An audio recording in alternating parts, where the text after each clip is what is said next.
ಹರೇ ಕೃಷ್ಣ. ನಮಸ್ತೆ ಸ್ನೇಹಿತರೆ, welcome back to my YouTube channel. ಇದೇನಪ್ಪ ಬೌಲಲ್ಲಿ ಈ ಥರ ಗ್ರೀನ್ ಆಗಿ ತೋರಿಸ್ತಿದೆ, ಮತ್ತು ಈ ಥರ ಒಂಥರ ಕೇಕ್ ಟೈಪ್ ಇದೆ ಅಂತ ಅನ್ಕೊತಿದ್ದೀರಾ. ಇದು ತಿನ್ನೋ ಐಟಮ್ ಅಲ್ಲ ರೀ, ನಾವು ಯೂಸ್ ಮಾಡೋ ಅಂಥ ಐಟಮು. ಝೀರೋ ಕೆಮಿಕಲ್ನ ಯೂಸ್ ಮಾಡಿ ಮನೆಯಲ್ಲೇ ಹೋಮ್ ಮೇಡ್ ಸೋಪ್ನ ತಯಾರು ಮಾಡಿದ್ದೀವಿ. ಯಾವುದೇ ಥರ ಒಂದೇ 1% ಕೆಮಿಕಲ್ ಕೂಡ ನಾನು ಯೂಸ್ ಮಾಡ್ಕೊಂಡಿಲ್ಲ. ಗ್ಲಿಸರಿನ್ ಆಗಿರ್ಬೋದು, ಕೆಲವರು ಪಿಯರ್ ಸೋಪ್ನ ಯೂಸ್ ಮಾಡ್ತಾರೆ. ಆ ಥರ ಯಾವುದೇ ಥರ 0% ಕೆಮಿಕಲ್ನ ಯೂಸ್ ಮಾಡ್ಕೊಂಡಲೇ ನಾವು ಹೋಮ್ ಮೇಡ್ ರೆಮಿಡಿನ ಮಾಡಿದ್ದೀವಿ. ಇದು ಸೋಪು ನೋಡಿ, ಕೇವಲ ಒಂದು 5 ಇಂಗ್ರೀಡಿಯೆಂಟ್ಸ್ನ ಹಾಕಿ ಮಾಡಿರೋ ಅಂಥದ್ದು. ನೋಡಿ, ನೀಟಾಗಿ ಸ್ಕ್ರಬ್ ಮಾಡ್ತಿದೆ, ಎಷ್ಟು ಚೆನ್ನಾಗಿ ನೊರೆ ಬರ್ತಾಯಿದೆ, ಗಮ್ಮಂತ ಕೂಡ ಅಂತ ಇದೆ. ನನಗೆ ತುಂಬ ಅಂದರೆ ತುಂಬ ಇಷ್ಟ ಆಯಿತು. ಫಾರ್ ದ ಫಸ್ಟ್ ಟೈಮ್ ನಾನು ಇದನ್ನು ಕೂಡ ಮನೆಯಲ್ಲಿ ಟ್ರೈ ಮಾಡಿರೋದು. ಸೋಪ್ ಮೋಲ್ಡ್ ಇಲ್ದಲೇ ಇರೋದ್ರಿಂದ ನಾನು ಈ ಥರ ಒಂದು ಬೌಲ್ಗೆ ಹಾಕ್ಕೊಂಡು ಯೂಸ್ ಮಾಡ್ಕೊಂಡಿರೋದು. ನೋಡಿ, ನಾನು ನಿಮಗೆ ರಿಯಾಲಿಟಿ ಕೂಡ ತೋರಿಸ್ತಾ ಇದ್ದೀನಿ. ಸಿಂಕಲ್ಲಿ ನಾನೊಂದು 2 ಸತಿ ಅದನ್ನು ಹಾಕ್ಕೊಂಡು ನೋಡಿ ಈ ಥರ ಸ್ಕ್ರಬ್ ಮಾಡಿದ್ರೆ ಎಷ್ಟು ಚೆನ್ನಾಗಿ ನೀಟಾಗಿ ನೊರೆ ಬರುತ್ತೆ, ಮತ್ತು ತುಂಬ ಚೆನ್ನಾಗಿ ರಿಸಲ್ಟ್ ಕೂಡ ಬಂತು. ಒನ್ ಡೇ ನಾನು ಆಲ್ರೆಡಿ ಇದನ್ನು ಸ್ನಾನ ಕೂಡ ಮಾಡಿ ನಾನು ಇದನ್ನು ಟ್ರೈ ಮಾಡಿದ್ದೀನಿ. ರಿವ್ಯೂ ಮಾತ್ರ ತುಂಬ ಚೆನ್ನಾಗಿದೆ. ಹಾಗಾಗಿನೇ ನಾನು ರಿಯಾಲಿಟಿ ಚೆಕ್ ಮಾಡಿ ನಿಮಗೆ ರಿವ್ಯೂನ ಕೊಡ್ತಾಯಿದ್ದೀನಿ. ಯಾವುದೇ ಒಂದು ಐಟಮ್ ಮಾಡಾದಮೇಲೆ ನಾವು ಕೂಡ ಅದನ್ನು ಯೂಸ್ ಮಾಡಿ ಆಮೇಲೆ ರಿವ್ಯೂ ಕೊಡಬೇಕು. ಹಾಗಾಗಿ ನನಗಂತೂ ಸಿಕ್ಕಾಪಟ್ಟೆ ಇಷ್ಟ ಆಗಿದೆ. ಬೇಕು ಅಂದರೆ ಮನೆಯಲ್ಲೇ ನೀವು ಈ ಥರ ಯೂಸ್ ಮಾಡ್ಕೊಳ್ಳಿ. ಟೈಮ್ ವೇಸ್ಟ್ ಮಾಡ್ದಲ್ಲೇ ಮಾಡೋಣ ಬನ್ನಿ. ನೋಡಿ, ಇದು ಬಂದು ಸೋಪ್ ನಟ್ಟು ಅಂತ, ನಿಮಗೆ ಕಾಯಿ ಅಂತ ಕೂಡ ಇದನ್ನು ಕರೀತಾರೆ. ಒಂದು 6 ಸಿಕ್ಕಿದ್ರೆ ಸಾಕು. ನಾನಿಲ್ಲಿ ಒಂದು 6ನ ಯೂಸ್ ಮಾಡ್ಕೊಂಡಿದ್ದೆ. ಸ್ವಲ್ಪ ಗಟ್ಟಿ ಇರುತ್ತೆ. ಓವರ್ ನೈಟ್ ಇದನ್ನು ನೀರಲ್ಲಿ ಸೋಕ್ ಮಾಡಬೇಕು, ಇಲ್ಲ ಅಂದರೆ ಸ್ವಲ್ಪ ಜಜ್ಜಿ ಅದನ್ನು ನೆನಾಕಿದ್ರು ಓಕೆ.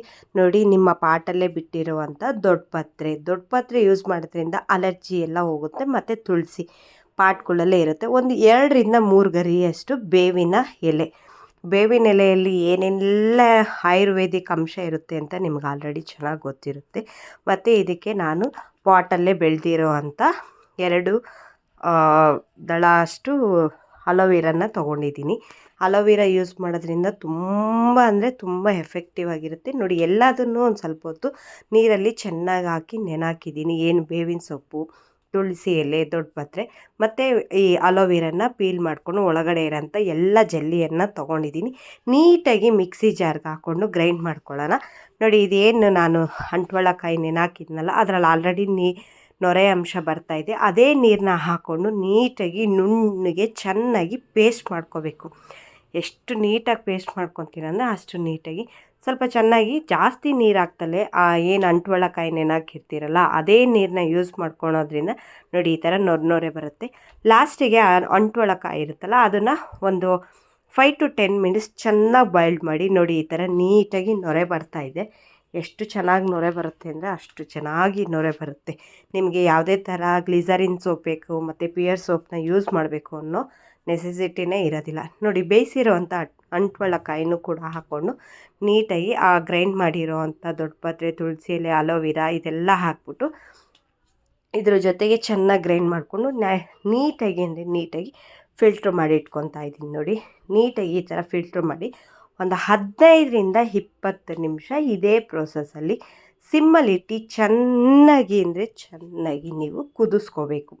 ಯಾಕೆ ಅಂದರೆ ಅದರಲ್ಲಿರೋ ಅಂಥ ಕನ್ಸಿಸ್ಟೆನ್ಸಿ ನೀಟಾಗಿ ಸೋಪ್ಗೆ ನೀವು ಅದನ್ನು ಫ್ರಿಜ್ಜಲ್ಲಿಟ್ಟು ಫ್ರೀಸ್ ಮಾಡಿ ತೆಗೆದಾದ್ಮೇಲೂ ಯೂಸ್ ಮಾಡೋದ್ರಿಂದ ಬೇಗ ಮೆಲ್ಟ್ ಆಗಬಾರ್ದು, ಅದರಲ್ಲಿರೋ ನೀರಿನ ಅಂಶ ಎಲ್ಲ ಹೋಗಬೇಕು ಅನ್ನೋದಕ್ಕೋಸ್ಕರ ಚೆನ್ನಾಗಿ ಒಂದು 15ರಿಂದ 20 ನಿಮಿಷ ಇದನ್ನು ಬೇಯಿಸ್ತಾ ಬನ್ನಿ.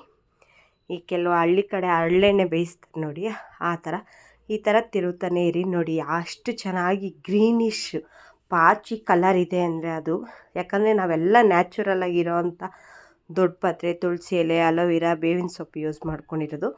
ಮತ್ತು ನಾನಿಲ್ಲಿ ನನಗೆ ಫಸ್ಟ್ ಟೈಮ್ ಮಾಡೋದ್ರಿಂದ ಯಾವುದೇ ಥರ ಸೋಪ್ ಮೋಲ್ಡ್ ಇರಲಿಲ್ಲ.